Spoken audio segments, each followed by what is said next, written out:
மாமா, நீங்க ஐஷுவை பத்தி கவலையே படாதீங்க. டாக்டர் தரமா எக்ஸாமின் பண்ணி தான் ரிப்போர்ட்டே கொடுப்பாரு. ஐஷு உடம்புல எந்த பிரச்சனையும் இருக்காது. அவ நம்ம எல்லாரையும் போல நார்மலா தான் இருக்கா.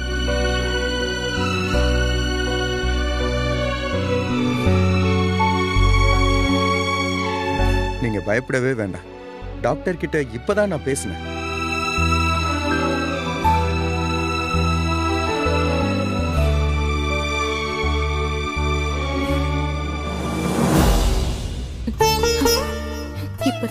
இப்பதான் எனக்கு உயிரே வந்திருக்கு மாப்ள. ரொம்ப நன்றி மாப்ள. ஆன்ட்டி, என்ன முதல்ல நீங்க எல்லாருமே சாப்பிட்டீங்களா? நீங்க வந்திருக்கத பார்த்தா எதுவுமே சாப்பிட்ட மாதிரியே தெரியல. ஃபர்ஸ்ட் வாங்க வந்து சாப்பிடுங்க ஏதாவது. பரவாயில்ல மாப்ள, வரும்போது சாப்பிட்டு தான் வந்தோம். மகா, என்ன பாத்துக்கிட்டு இருக்க? அவங்கள உள்ள கூட்டிட்டு போ. மாமா, ஐஸ்வர்யா இப்ப வந்துருவா. இருந்து பாத்துட்டு போங்க எல்லாரும். சரிம்மா. சரியா? கூட்டிட்டு போ மகா. அம்மா வாங்கம்மா, வா.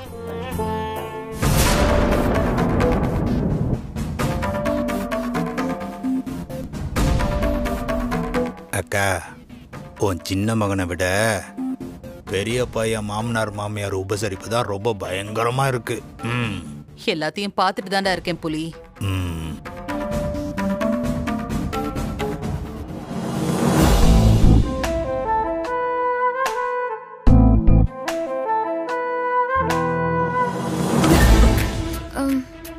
எங்க வச்சேன்?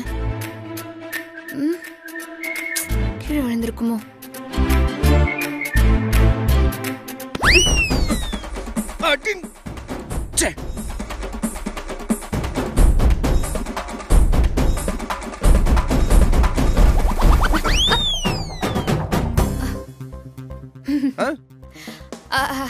ஏய், என்னடி பண்ணிட்டு இருக்க? அது என்னோட ஹேர் பேண்ட் ஒண்ணு காணோம். என்னது? அதான் இங்க இருக்கான்னு பாக்குறதால. ஏய், என்ன விளையாடிட்டு இருக்கியா? செம்ம கடுப்புல இருக்க. அட, இதோ இங்க இருக்கு. பாத்தீங்களா? பை. இவ்வளவு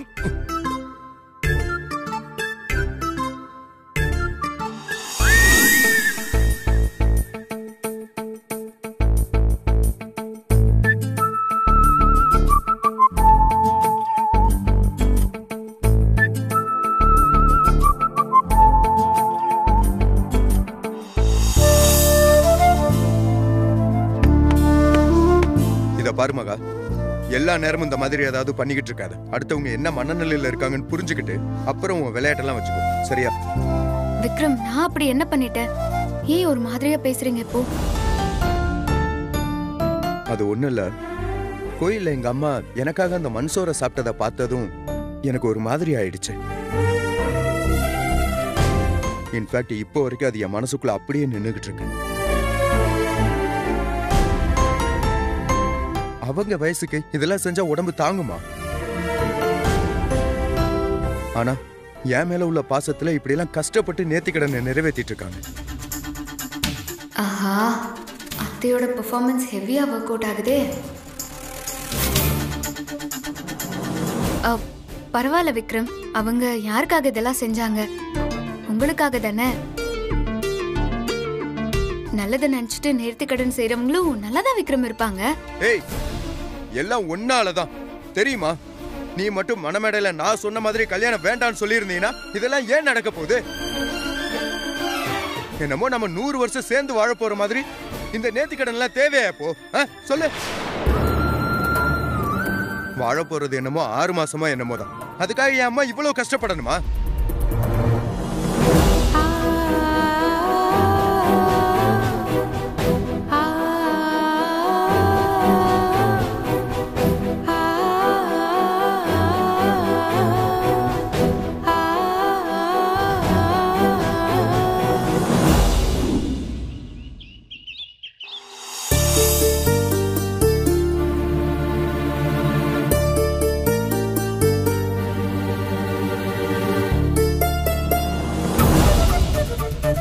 என்னதான் அக்காவும் விஜயும் ஒருத்தர் விரும்பி கல்யாணம் பண்ணிக்கிட்டா கூட இப்போ வரைக்கும் அவங்க 2 பேரும் சந்தோஷமாவே இல்லைன்னு நல்லாவே தெரியுது. போதா குறைக்கு அக்கா வேற சும்மா மயங்கி விழுந்துட்டே இருக்கா. இதை இப்படியே விட்டோம்னா சரிப்பட்டு வராது. கூடிய சீக்கிரமே இதுக்கு ஒரு முடிவு கட்டி ஆகணும்.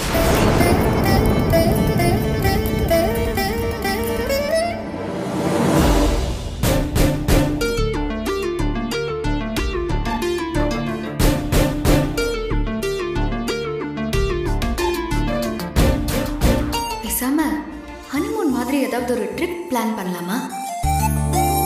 அக்காவை கொஞ்ச நாள் இந்த அட்மாஸ்பியர்ல இருந்து வெளியே தங்க வச்சு பார்த்தா என்ன?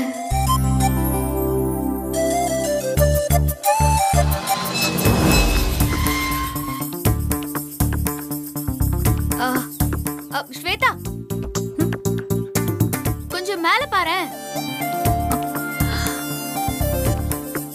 ஹே மகாணி, அங்க என்ன பண்றீங்க? கொஞ்சம் மேல வரியா? நான் உன்கிட்ட கொஞ்சம் பேசணும். மேலையா? இதோ வரேன். வா. சொல்லுங்க அண்ணி, என்ன விஷயம்? ஸ்வேதா, ஒன்றும் இல்லை, உனக்கே நல்லா தெரியும். அக்கா இங்க வந்ததுல இருந்து கொஞ்சம் ரெஸ்ட்லெஸ்ஸாவே இருக்கா. விஜய் அவ்வளோ சந்தோஷமா இருக்காங்களான்னு கூட நமக்கு தெரியல. அதனால அவங்க 2 பேரையும் எங்கேயாவது ஹனிமூனுக்கு அனுப்பலாமான்னு யோசிச்சேன். அதுக்கும் கிட்ட ஐடியா கேட்கலான்னு தான் கூப்பிட்டேன். ஹே வாவ், செம ஐடியாங்க இது. கண்டிப்பா பண்ணலாம். ஐஷு அன்னைக்கும் கொஞ்சம் சேஞ்ச் இருக்கும்ல. டாக்டர் கூட இதே தான் சொன்னாரு ஸ்வேதா. அக்காவை எங்கேயாவது வெளியே அனுப்பி கொஞ்சம் அவளோட அட்மாஸ்பியரை சேஞ்ச் பண்ணி பாருங்கன்னு சொன்னாரு. அப்புறம் என்ன, இதுல யோசிக்கிறதுக்கு எதுவுமே இல்ல அண்ணி. நமக்கு தேவை ஐஷு அண்ணியும் விஜய் அண்ணனும் ஹாப்பியா இருக்கணும். அதுக்கு இப்படி ஒரு வழி இருந்தா அதை ட்ரை பண்ணி பாக்குறதுல எந்த தப்பும் இல்லையே. ஓகே, அப்போ வா, நம்ம இமீடியட்டா வீட்ல இருக்கிறவங்க கிட்ட பேசி அதுக்கான அரேஞ்ச்மெண்ட்ஸ் எல்லாம் பண்ணலாம். சரி வாங்க.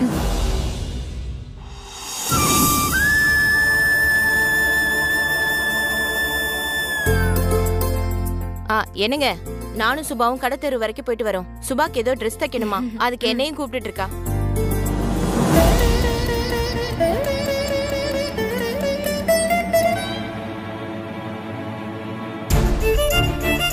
என்னங்க, உங்ககிட்ட தான் பேசிட்டு இருக்கேன்.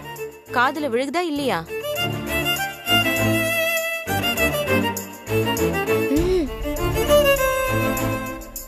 ஏங்க ஏங்க உங்களுதாங்க. சொல்லு ஜோதி. ஒண்ணும் இல்ல. அப்படி என்ன யோசனையில இருக்கீங்க? நான் இவ்ளோ நேரமா உங்களை கூப்பிட்டு இருக்கேன், அது கூட தெரியாம யோசனை பண்ணிட்டு இருக்கீங்க. அதுவா, சொல்றேன், முதல்ல வந்து உட்காரு.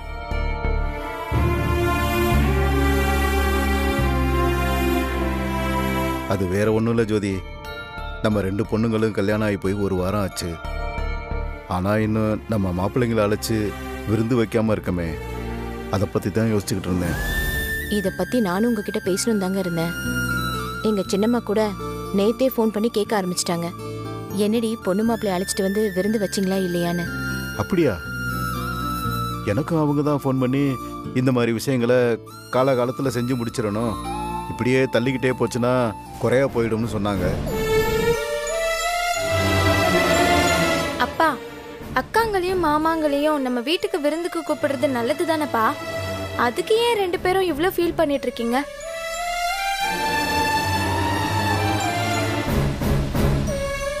அது மட்டும் இல்லாம ஐசக்கா இப்ப இருக்க நிலைமைக்கு நம்ம வீட்டுக்கு வந்துச்சுன்னா அக்காக்கும் பெரிய ஆறுதலாவும் மாற்றமாவும் இருக்கும்லப்பா. ஏ சுபா, உன் வயசுக்கு நீயே இப்படி யோசிக்கும் போது நாங்க யோசிக்க மாட்டோமா? மாப்பிள்ளைங்களை விருந்துக்கு கூப்பிடுறதோ அவங்களுக்கு சமைச்சு போடுறதோ பெரிய விஷயமே இல்லைம்மா. ஆனா அவங்க 2 பேரும் இங்க வந்து தங்கணும்ல, அதுக்கு நம்ம வீட்டுல போதுமான வசதி இருக்கா சொல்லு?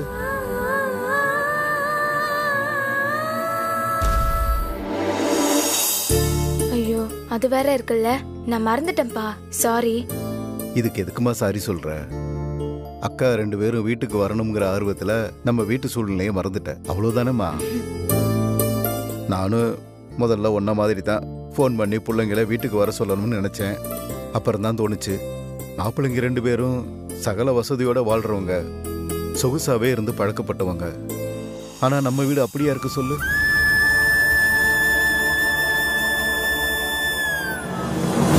ரூம், பாத்ரூம் எல்லாமே அவங்க புழங்குறதுக்கு ரொம்ப கஷ்டமா இருக்குமா. அதை யோசிச்சு தான் அமைதியா உட்காந்துட்டேன். ஆமாங்க, அப்படியே அவங்க வந்தாலும் நம்ம கிட்ட சொல்ல சங்கடப்பட்டுக்கிட்டு எதையுமே சொல்ல மாட்டாங்க அவங்க. ஆனா அவங்க சங்கடத்தை மறைச்சிக்கிட்டு இங்க இருக்கிறத நம்ம பொண்ணுங்க பார்த்தா அவங்களுக்கும் கஷ்டமா தானங்க இருக்கும். அதனாலதான் ஜோதி இப்ப மாப்பிள்ளைங்களுக்கு சங்கடத்தோட ஒரு விருந்து ஏற்பாடு பண்ணணுமான்னு கவலையோட யோசிச்சுக்கிட்டு இருக்கேன். அப்படின்னா அக்கா மாமாங்களோட ஒன்னா சேர்ந்து சாப்பிட்டு ஜாலியாவே இருக்க முடியாதாப்பா? கவலைப்படாத சுபா, கண்டிப்பா அந்த சாமி இதுக்கு ஒரு நல்ல வழியை காட்டும். கூடிய சீக்கிரமே நீ ஆசைப்படுற மாதிரி எல்லாரும் ஒன்னா உட்காந்து சாப்பிடலாம்.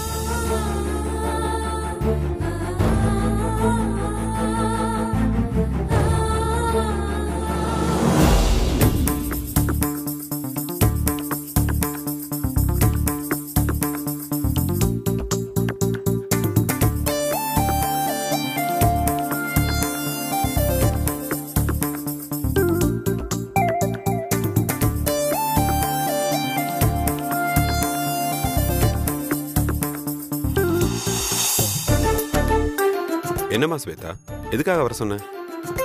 ஒரு நிமிஷம் இருங்கப்பா, அம்மா வரட்டும். அம்மா வரட்டுமா? அப்படி என்னம்மா முக்கியமான விஷயம்? சொல்லு ஸ்வேதா. அம்மா வந்துட்டாளே, சொல்லு ஸ்வேதா. அட வாங்க உட்கார்ந்து பேசலாம். வாமா. என்னடி என்னமோ சொல்ல போறலாம். அப்பா போய் உட்காருங்கப்பா. உட்கார். சொல்லு.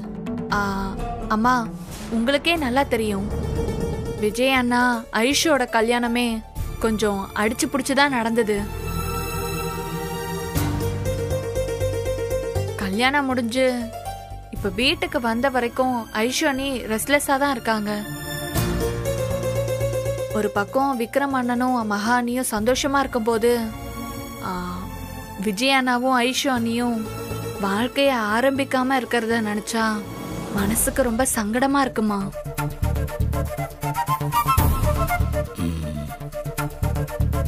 இப்ப நீ என்ன சொல்ல வர? விஜய வாழ்க்கை ஆரம்பிக்க வேண்டான்னு சொல்லி நாங்களா சொன்னோம்? அவன் பொண்டாட்டிக்கு இப்படி ஒரு பிரச்சனை இருக்கிறப்போ நாம என்ன பண்ண முடியும்? அம்மா, நான் அந்த அர்த்தத்துல சொல்ல வரல. ஐஷு அன்னைக்கு இருக்கிறது ஹெல்த் இஷ்யூஸ் இல்லைன்னு டாக்டரே சொல்லிட்டாரு. அவங்களுக்கு இந்த சூழ்நிலைலாம் சரியா செட் ஆகலன்னு தான் சொல்றாரு. அவங்க 2 பேரையும் எங்கேயாச்சும் வெளியே அனுப்பி பாருங்களேன், அப்ப ஏதாவது சேஞ்சஸ் உண்டாக வாய்ப்பு இருக்குன்னு டாக்டர் சொல்லியிருக்காரு. நம்ம ஏன் டாக்டர் சொன்ன மாதிரி ஒரு தடவை ட்ரை பண்ணி பார்க்க கூடாது? அப்படின்னா ஐஸ்வர்யா விஜயும் கொஞ்ச நாளைக்கு எங்கேயாவது வெளியே அனுப்பலான்னு சொல்றியா? ஆமாப்பா. நார்மலாவே கல்யாணம் ஆனதும் புது ஜோடிய ஹனிமூனுக்கு அனுப்புறது வழக்கம் தானே. ஏதாச்சும் பிளான் பண்ணி அவங்கள அனுப்பி வச்சிடலாமா? ஐயோ, அவ கெட்ட கேட்டுக்கு இது ஒண்ணுதான் குறைச்சல். முதல்ல அவ உடம்புல என்ன பிரச்சனைன்னு வேற ஏதாவது நல்ல டாக்டர் கிட்ட செக் பண்ண சொல்லு. மத்ததெல்லாம் அப்புறம் பார்க்கலாம். ஏன் நந்தினி, ஸ்வேதா சொல்றது ஒரு நல்ல ஐடியா மாதிரி தான் இருக்கு. டாக்டர் தான் ஐஷுக்கு எந்த பிரச்சனையும் இல்லைன்னு சொல்லிட்டாருல்ல, அப்புறம் என்ன?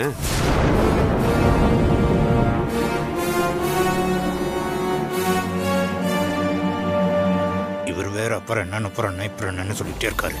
முதல்ல அவங்க 2 பேரையும் ஹனிமூனுக்கு அனுப்பி பார்க்கலாம். அப்பவும் ஐஷுக்கு இதே மாதிரி பிரச்சனை வந்துச்சுன்னா அதுக்கப்புறம் இன்னொரு தடவை டாக்டர் கிட்ட போலாம். சூப்பர்ப்பா, நான் சொன்னதை நீங்க சரியா புரிஞ்சுக்கிட்டீங்க. தேங்க்ஸ்பா. நான் உன்னோட அப்பா அம்மா, எனக்கு இது கூட புரியாதுன்னு நினைச்சிட்டியா?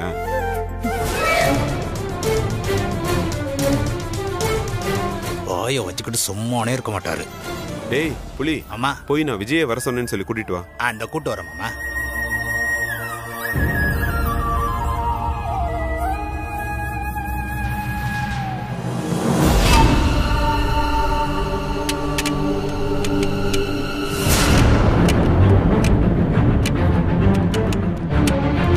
என்ன சார், பைக் இவ்வளோ ஆர்வமாக பார்த்துட்டு இருக்கீங்க? விலைக்கு வேணுமா? இல்லை, விலை இல்லாம வேணும்.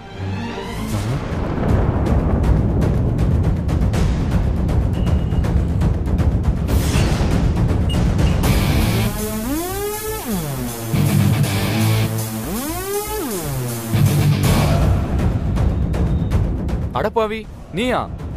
சென்னை பக்கமே வரமாட்டேன்னு சொல்லிட்டு ஊர்லயே போய் செட்டில் ஆயிட்டுன்னு சொன்னாங்க. நீ ஏன்டா இவ்வளோ ஷாக் ஆகுற?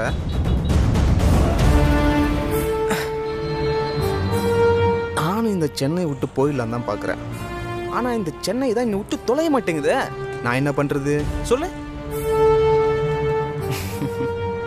ஆமா, இப்போ எதுக்காக வந்திருக்க? அது உனக்கு தேவையில்லாத விஷயம். நான் கேட்கறதுக்கு மட்டும் பதில் சொல்லு. ஆமா, உனக்கு அந்த ஐஸ்வர்யா வீடு எங்க இருக்குன்னு தெரியும் தானே? ஐஸ்வர்யாவா? ஆமா, பாவம் அந்த பொண்ணு. ரொம்ப கஷ்டப்படுற குடும்பம் வேற.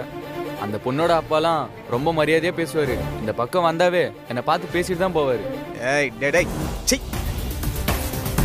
நான் உன்கிட்ட அவ வீடு எங்க இருக்குன்னு தானே கேட்டேன். அதுக்கு ஏன் இவ்வளோ கதை இருக்கிற? அதுக்கு இல்லப்பா, திடீர்னு அந்த பொண்ணை பத்தி கேட்டியா அதான். எல்லாம் ஒரு விஷயமா தான் மாம. பொண்ணுக்கு புதுசா கல்யாணம் வேற ஆயிடுச்சுல, அதான் நேர்ல பார்த்து ஒரு வாழ்த்துக்கள் சொல்லிட்டு வரலான்னு கேட்குறேன். எது, ஐஸ்வர்யா கல்யாணம் ஆயிடுச்சா? இது கூட எனக்கு தெரியாதுப்பா. இதுக்கே இப்படி ஷாக் ஆனா இப்படி? ஐஸ்வர்யா இப்போ பாவப்பட்ட பொண்ணெல்லாம் இல்லை, ஒரு பெரிய பணக்காரனோட பொண்டாட்டி, கோடீஸ்வரி. அப்படியா? சத்தியமா எனக்கு எதுவுமே தெரியாதுப்பா. ஆமா, சென்னைக்கு வந்ததும் வராம எதுக்கு ஐஸ்வர்யா பத்தி விசாரிக்கிற? பின்ன எனக்கு ஃபைனான்ஸ் பண்ண போறவளை பத்தி விசாரிச்சு தானே ஆகணும். இவ்வளோ நாளும் அவகிட்ட எதுவுமே தேராதுன்னு தான் விட்டு வச்சிருந்தேன். இப்போதான் கோடி கோடியா சொத்து இருக்கு. அதை அள்ளி கொடுக்காட்டாலும் அப்படி கிள்ளி கொடுத்தாலே போதும். ஏன்பா ஐஸ்வர்யா ஏன் உனக்கு இதெல்லாம் பண்ணணும்? உனக்கு அவளுக்கு என்ன சம்பந்தம்? நான் கேட்டேன் என்ன சம்பந்தம்னா,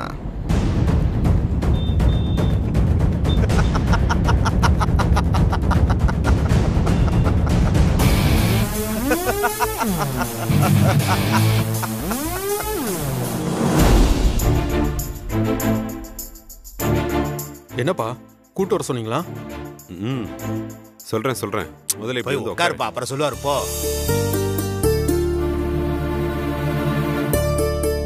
சொல்லுங்கப்பா. இங்க பாரு விஜய், ஐஷுக்கு ஒரு பிரச்சனை இல்லைன்னு டாக்டர் சொல்லிட்டாரு தான்.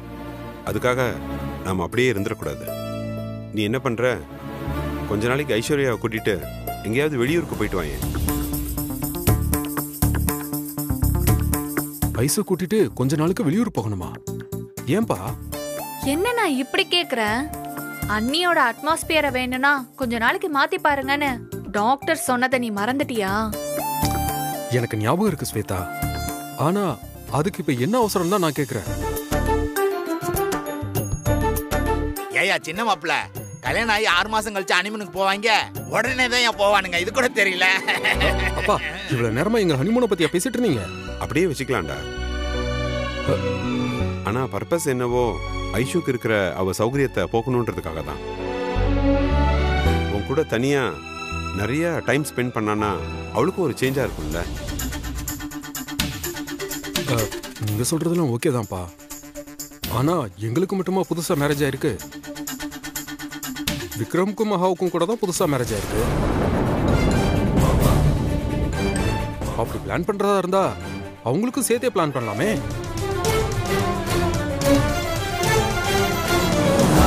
அட, இது கூட நல்ல ஐடியாவா தான் இருக்கே. ஸ்வேதா, நீ என்னமா சொல்ற? எனக்கு நோ அப்ஜெக்ஷன் பா, டபுள் ஓகே. எப்படியோ விஜய் அண்ணாவும் ஐஷு அண்ணியும் லைஃபை ஸ்டார்ட் பண்ணிட்டாங்கன்னா நம்ம எல்லாருமே ஹாப்பி தானே. ஏதோ ஒரு படத்துல ஆட்டோ ஓடாததுக்கு காரணம் சைடு மிரர்னு சொல்லி கண்ணாடியை திருப்பி வச்சு காமெடி பண்ணுவாங்க. அந்த மாதிரி இருக்கு நீங்க எல்லாரும் பேசிக்கிறது.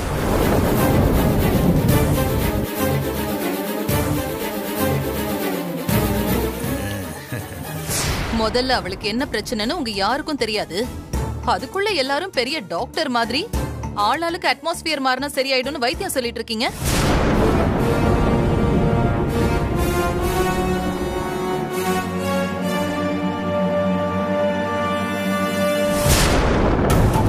மா, ஏமா எப்பவுமே இப்படி நெகட்டிவாவே பேசுறீங்க? விஜய் அண்ணனுக்கும் ஐஷு அண்ணிக்கும் கல்யாணம் ஆயிடுச்சுமா, அதுவாச்சும் உங்களுக்கு ஞாபகம் இருக்கா? அதாண்டி, ஏன் கேட்க மாட்டேன்? ஆகாதவ கைப்பட்டா குத்தம் கால் பட்டா குத்தங்கிற மாதிரி நான் என்ன சொன்னாலும் உங்களுக்கு தப்பா தான் தெரியும்.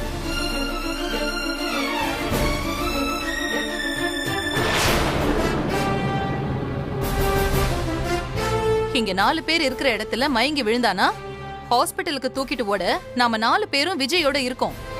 ஆனா அதுவே அவன் எங்கேயாவது வெளியில சுத்த போனானா, போன இடத்துல மயங்கி விழுந்துட்டானா, விஜயோட நிலைமை யோசிச்சு பாத்தியா?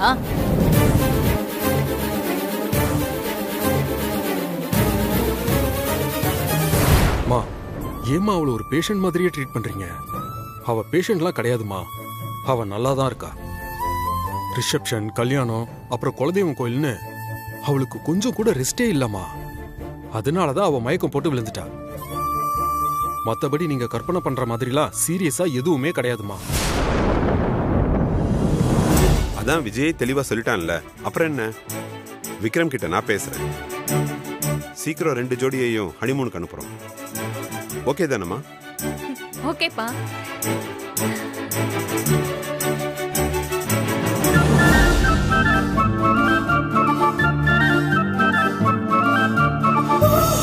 Wow, super. விக்ரம் கூட ஹனிமூன் போறேனா? என்னால நம்பவே முடியலையே. இந்த நல்ல சான்ஸை யூஸ் பண்ணி எப்படியாவது விக்ரமை இம்ப்ரெஸ் பண்ணிடணும்.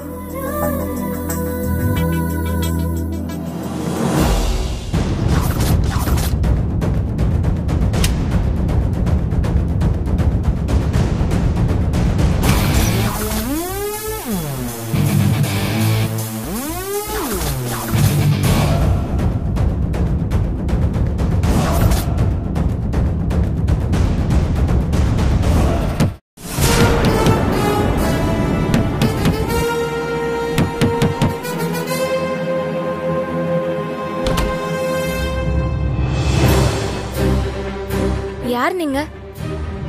Hi, I'm Vignesh. இது மிஸ்டர் கணேஷ் வீடு தானே? ஆமா, நீங்க? நீங்கள் உங்கள் அப்பாவை கூப்பிட்றீங்களா? நான் அவர்கிட்டே பேசிக்கிறேன்.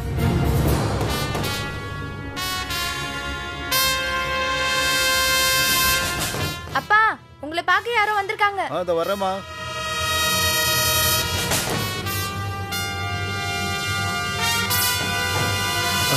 வணக்கம் சார். வணக்கம்.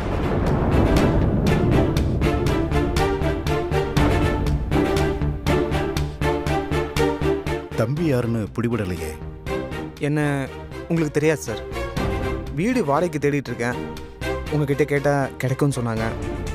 ஏம்பா, வீடு வேணும்னா ஃபோன் நம்பர் வாங்கி பேச வேண்டியதானே? அதுக்குன்னு வீட்டுக்குள்ளாமா வருவீங்க? கரெக்ட் தான் சார். ஃபோன் பண்ணி பேசியிருக்கலாம் தான். ஆனால் எனக்கு கொஞ்சம் அர்ஜென்ட்டு, அதான் வீட்டுக்கே வந்துட்டேன். வணக்கங்கம்மா. வணக்கம்.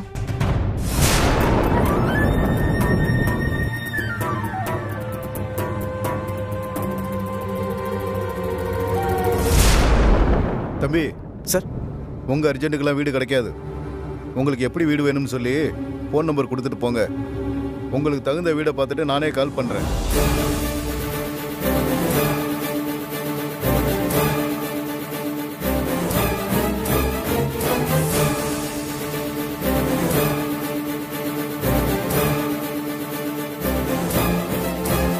அட, இது ஐஸ்வர்யா வீடா?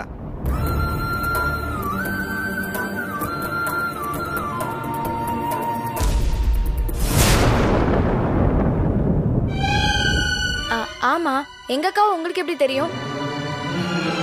we are classmates. நானும் ஐஸ்வர்யாவும் ஒன்னா தான் படித்தோம்.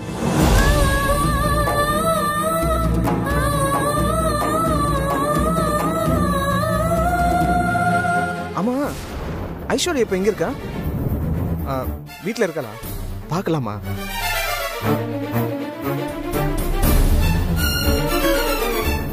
ஐஸுக்கு கல்யாணம் ஆயிடுச்சுப்பா. Wow, nice nice. கல்யாணம் ஆயிடுச்சா?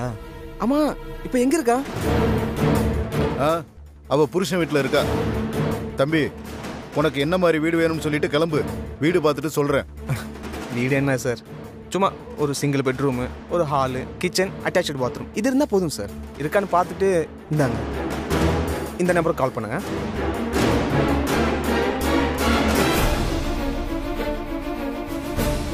சரி, நான் வீடு பார்த்துட்டு கால் பண்ணுறேன். நான் போயிட்டு வரேன் சார். தம்பி, ஒரு நிமிஷம். ஆமாம், நீங்கள் பேச்சுலரா கல்யாணம் ஆனவரான்னு சொல்லவே இல்லை. சொன்னா தானே அதுக்கேற்ற மாதிரி வீடு பார்க்க முடியும். கல்யாணம் ஆயிடுச்சு சார். ஆனால் பொண்டாட்டி இப்போ என் கூட இல்லை.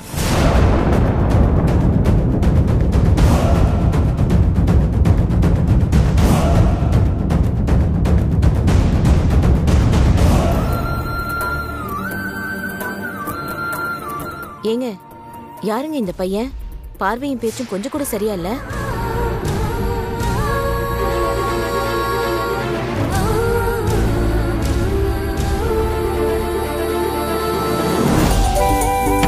வானே.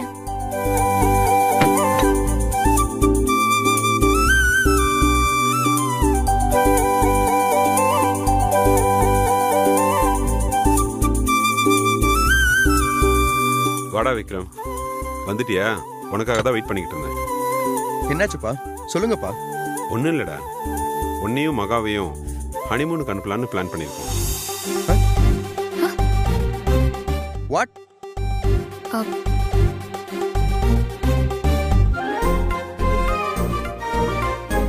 என்னடா? ஒன்றும் இல்லைப்பா. எனக்கு ஆஃபீஸில் எவ்வளோ வேலை இருக்குன்னு உங்களுக்கே நல்லா தெரியும்ல. அதெல்லாம் நினச்சி தான் டக்குன்னு ஷாக் ஆயிட்டேன்.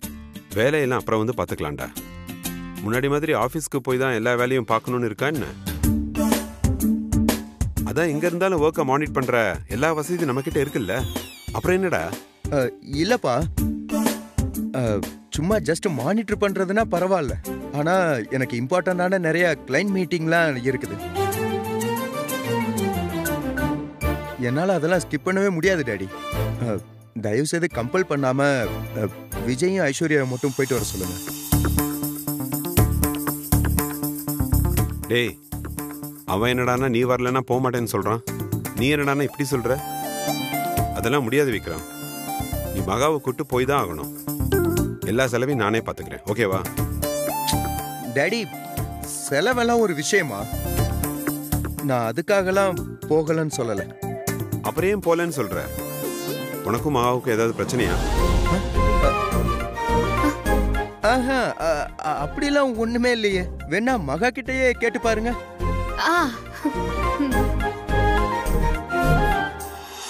ஒண்ணு இல்ல அண்ணே. ஃபர்ஸ்ட் நாங்களுமே ஐஷு அன்னைக்காக விஜய் அண்ணனை மட்டும் தான் அனுப்பலாம்னு நினைச்சோம். ஆனா விஜய் அண்ணன் தான் நீங்க வந்தாதான் போவேன்னு சொல்லிருச்சு. சரி, நீங்களும் புதுசா கல்யாணம் ஆனவர் தானே?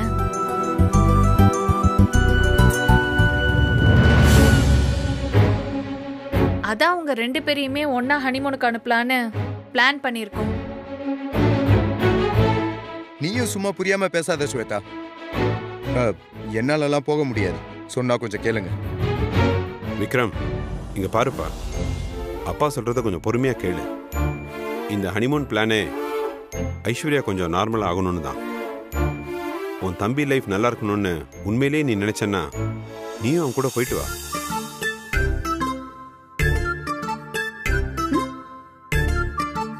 அவன் தான் முடியாதுன்னு சொல்றான்ல, அப்புறம் எதுக்கு அவனை போட்டு தொந்தரவு பண்ணிட்டு இருக்கீங்க?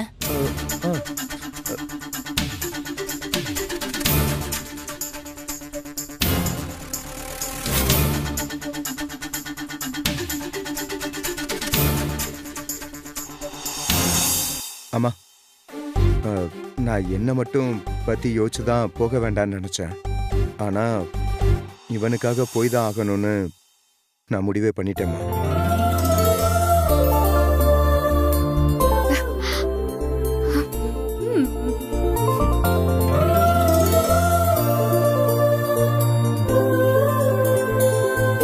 அவளோட லைஃப் நல்லா இருக்கணும் தானே அப்பா என்ன போக சொல்றாரு. அவனுக்காக இது கூட செய்யலைன்னா அப்புறம் எப்படிமா?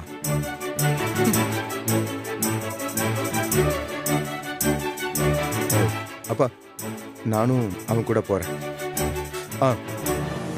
ஆனா ஒரு கண்டிஷன் இருக்கு.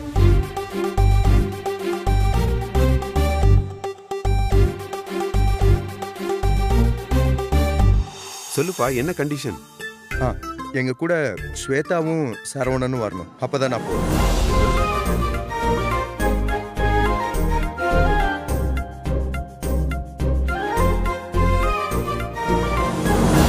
ஐயோ அண்ணா, இதென்ன வம்பா இருக்கு? உங்களுக்கு தானே புதுசா மேரேஜ் ஆயிருக்கு, நீங்க போயிட்டு வாங்க. அப்படி இல்லை ஸ்வேதா, நீயும் சரவணனும் வந்துதான் ஆகணும். உங்களுக்கு மட்டும் கல்யாணம் ஆகி என்ன 50 வருஷம் ஆகுது? உங்களுக்கு மேரேஜ் ஆகி 1 இயர் தானே ஆகுது. அப்புறம் என்ன, நீயும் வரலாம். இல்லண்ணே, நான் அதுக்காக சொல்லலண்ணே. கண்டிப்பா இதுக்கு அவர் ஒத்துக்கவே மாட்டாரு. வீட்டுல கல்யாணம் ஆகாத ஒரு தங்கச்சியை வச்சுக்கிட்டு இதெல்லாம் தேவையில்லைன்னு தானே நினைப்பாரு.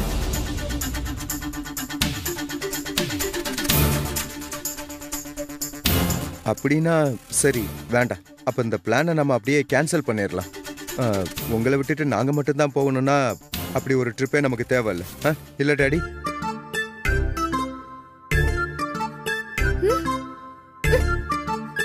நானும் விக்ரம் சொன்னதே தான் சொல்றேன்.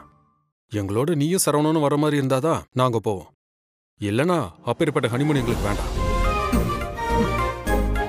என்னண்ணா நீங்க கடைசியில என்னைய நீங்க சங்கடத்துல கொண்டு வந்து நிறுத்திட்டீங்க. நான் இப்ப என்னன்னா பண்றது?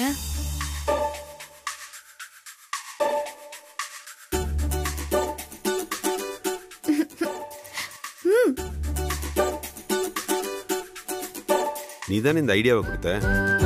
இப்ப நீயே இப்படி யோசிச்சா என்ன அர்த்தம்? சரிப்பா, முதல்ல நான் அவர்கிட்ட பேசி பாக்குறேன். அதுக்கப்புறம் தான் நான் என்னோட முடிவை சொல்ல முடியும். அப்படின்னா ஓகே, சரவணன் கிட்ட பேசிட்டு நீ சொல்லு.